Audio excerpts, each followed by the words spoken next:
So today on Festive Franklins I'm going to show you how you can make this rather fabulous hat. So it's got ribbing around the bottom, really easy stocking stitch all the way up. So you make it as a long rectangle on 2 needles, and then you seam up the back, fold the seam into the centre, and then seam across the top. So honestly, it's really easy to make. It's a great beginner's project. And then a couple of little pom-poms on the top corners just look adorable. So this I made for my daughter. She's 11, and I would say this size would probably fit from about 8 or 9, maybe even a little bit younger, 7 or 8, up to probably a maximum age of 11 or 12. My daughter's got quite a small head for her age, so I'd say she's probably at the maximum size of it now. And the cast on for this size is 104 stitches. If you wanted to make it for a smaller child, so kind of under 7 or 8 years of age, then you could maybe go down to, you're going to want to decrease by 4 stitches. So if this was 104, you could either start with 100, or for an even smaller child, maybe go down to 96 stitches, which would make it just that little bit smaller. I would say probably 96 would be good for an age kind of 5-ish child, something like that. Okay, so I can't show you how to make the entire hat because this would last all day, but what I'm going to do is show you how to cast on, show you how to do the ribbing along the bottom there, show you how to do the stocking stitch, and then how to cast off, and then hopefully I'll make like a little mini version that I can show you how you seam up the back and across the top as well. So join me again in a second and I'll show you all the bits that we need to make it. Alright, so we're using a double knit yarn for this pattern. I've run out of the green. I've done so many Christmassy things, I'm totally out of green, so I've got this kind of blue colour instead. So we'll pretend that's green, and then white and red for the stripes of the hat. I've used 2 sizes of needle, so I start off doing the ribbing on a 3 3/4mm needle, and then I do the main hat on a 4mm needle. So we're going to start off with the ribbing. So we're going to take away the white and the red and the larger needles, and we're going to start with the 3 3/4 inch and the blue yarn in place of the green yarn.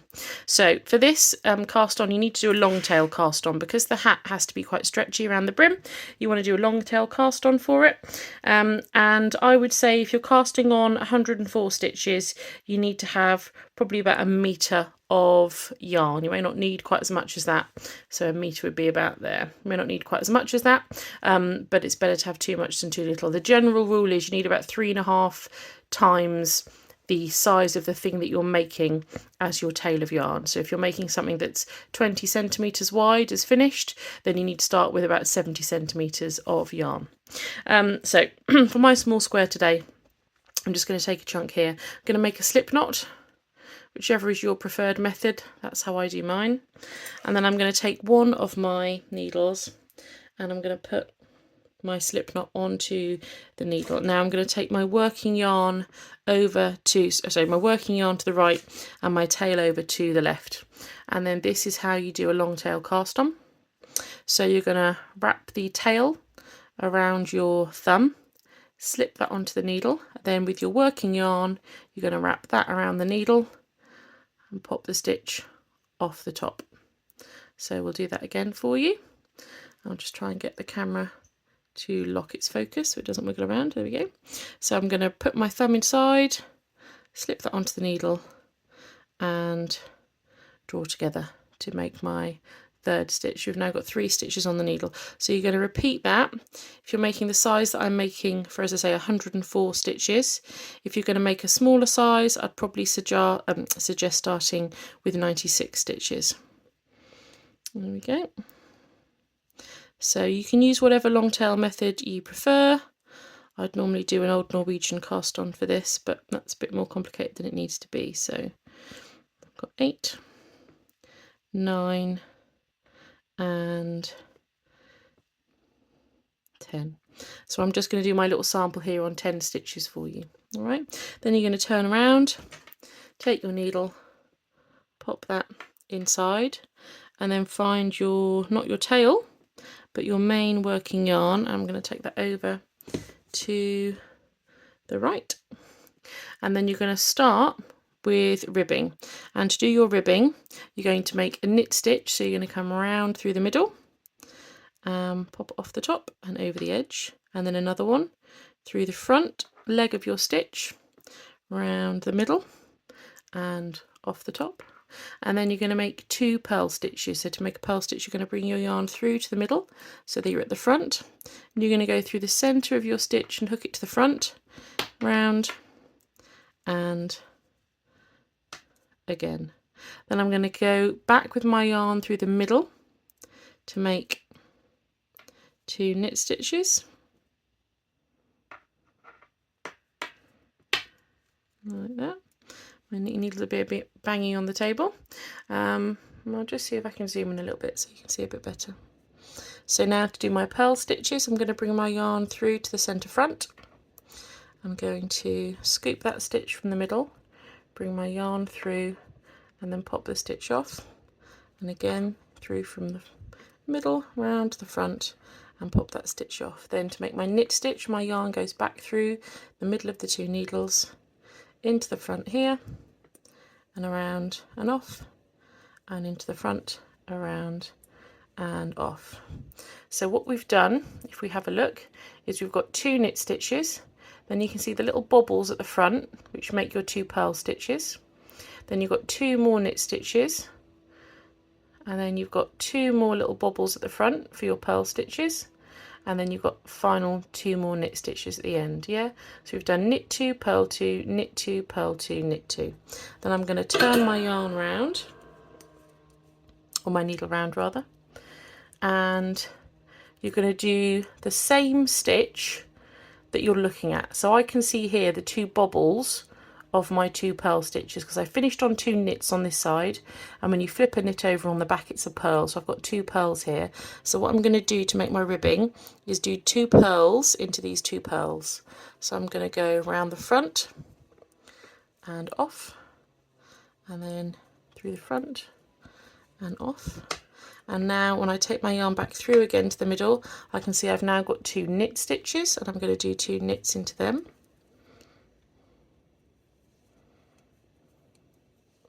Back to 2 purls, back to 2 knits, come back through to the middle to do 2 purls. And that's how you do your ribbing. So you're piling like a ladder the same stitches on top of each other. So we've got purls next to knits, next to purls, next to knits, next to purls, and then when we turn it round, our 2 purls that we just finished on become 2 knits on this side, and so we're going to do knits here. Yeah, so those are the bobbles of our purls, so these are going to be knits. So you're just making sure if you see a knit, you do another knit stitch into it, and if you see a purl, you do another purl stitch into it, and they should be in pairs: 2 knits, 2 purls, 2 knits, 2 purls.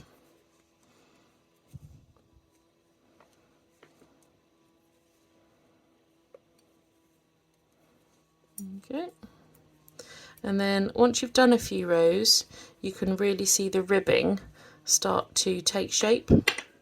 It's a bit hard at first to see what you're doing, but once you've done a few, you can start to see them forming little kind of columns of stitches on top of each other.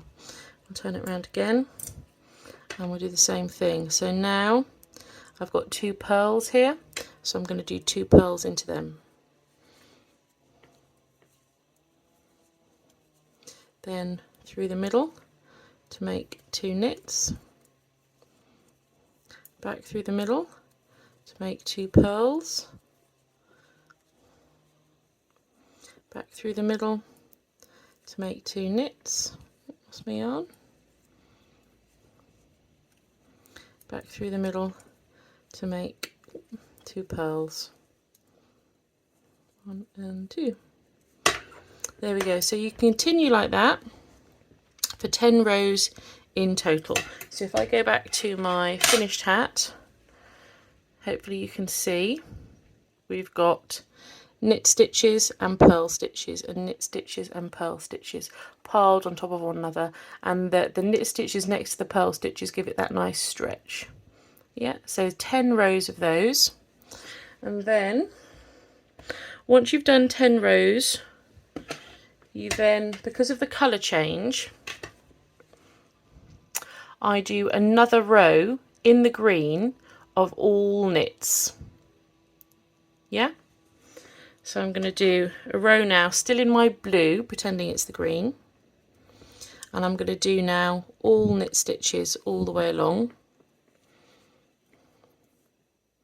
because when you change the colour, if you change your colour on a row above purl stitches, you see the colour change, which you don't want to do. You don't want to have a jagged colour change.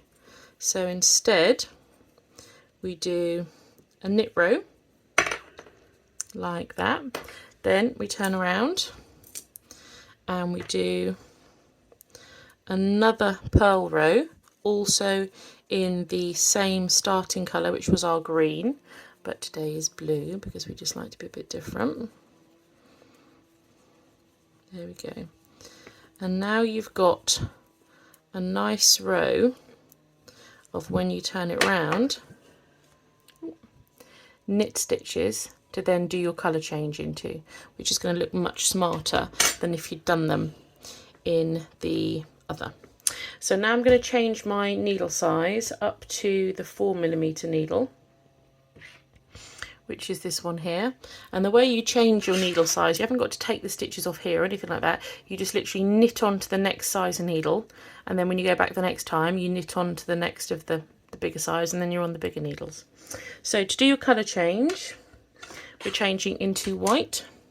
You're going to take your piece of white, put your needle through your stitch as you normally would do to make a knit stitch, and then you're going to take your new yarn and you just loop it over the needle like that, and I like to hold it with the finishing tail of the previous colour like that, and then you make sure you've got your working piece of the new colour, not the tail, and then you start to knit just with the working piece of the new colour all the way along.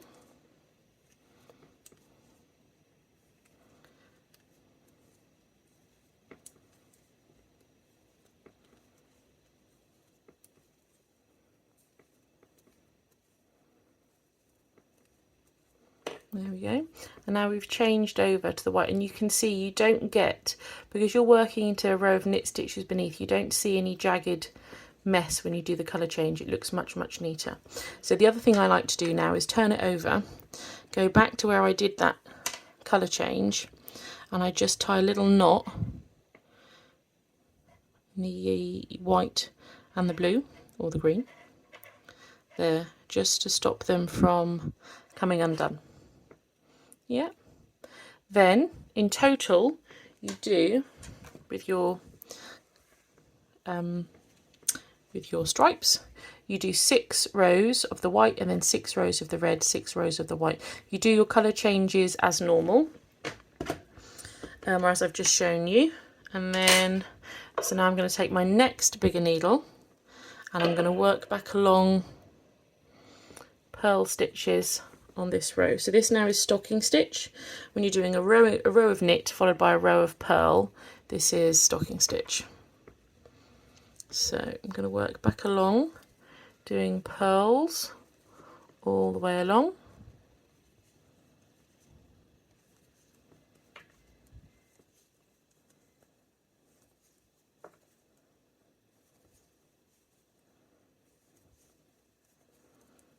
Okay. And then turn over again, and you can see now how you've changed to the white. Yeah, so that's 2 rows of white. You're going to do 4 more rows of white, then you would change to the red, do another 4 rows of red, and keep going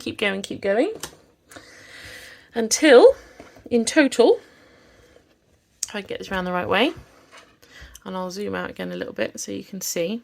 So in total we do 6 rows of white, 6 of red, so 1, 2, 3, 4, 5, 6, 7, 8. So 8 up to here, then you go on to the white and you do another 6 rows of the white up at the top. Yeah, and then that's it. Then you can cast off. So to show you how to cast off, I'll do that for you as well. So to cast off, you're going to want to cast off when you're about to do a knit row like this. So your last row was purls, this row is going to be knits. So to cast off, you're going to find the right bit of yarn and that bit, and you're going to do 2 knit stitches. There are lots of ways of casting off, but this is the easiest. And then you take your first stitch and you slip it over your second stitch. Oh, let me zoom in again so you can see that a bit better. So you're going to knit another stitch till you've got 2 stitches on your right needle. Then you take this and you loop it over that one and release. Again, you're going to knit 1 more stitch, and then you're going to, my knitting needle keeps hitting the thing on my camera, you're going to loop that back over there all the way along.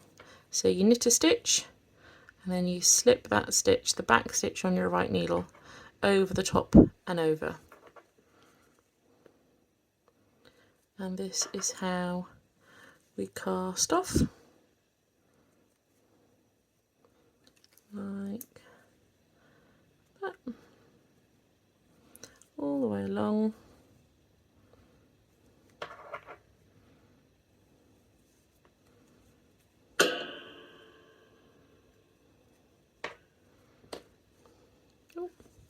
There we go. So that's our knitting cast off.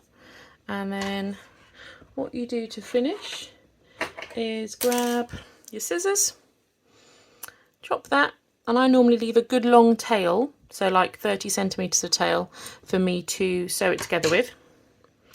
And then you're going to take that tail and put it through the loop, and then pull, and that tightens up and finishes it off. So here is a very, very miniature version of the hat. So once you've got your hat, it's going to be one big rectangular piece. So again, if I zoom out, and I can probably show you on a piece of paper like this. So this, say, is our hat when it's finished, except it probably looks bit more like that. It's like a long rectangle. This is your ribbing along the bottom, and then these are your white and your red stripes all the way up, and then you've just cast off along the top. So you've got one long rectangle. So the way to join it together is to join the 2 short ends together, and then you sew it up along the edge. And the way to sew it up is to use a darning needle like this, which has a large eye for your yarn to go through, and a blunt ended tip, and you just do a very simple stitch all the way up the edge to join them together. And then once you've done that and they're joined, you press that seam towards the back of the hat and you turn it over, and you do the same thing along the top. You sew along the top, and then you can just flip it right sides out, and as you can see, or as you can't see because I'm fairly good at joining, that's my seam here along the back. So that's the seam where I've joined it together. And then along the top, a bit more visible, and you can see that along the top of the hat. So you turn your rectangle into a square, and then if you want to, you can add some rather fetching pom-poms onto the corners, and that's it, you're done. Very Christmassy. My daughter absolutely loves it. Anything with a pom-pom on is an absolute winner. So there we go, Merry Christmas, and we'll see you soon. Bye.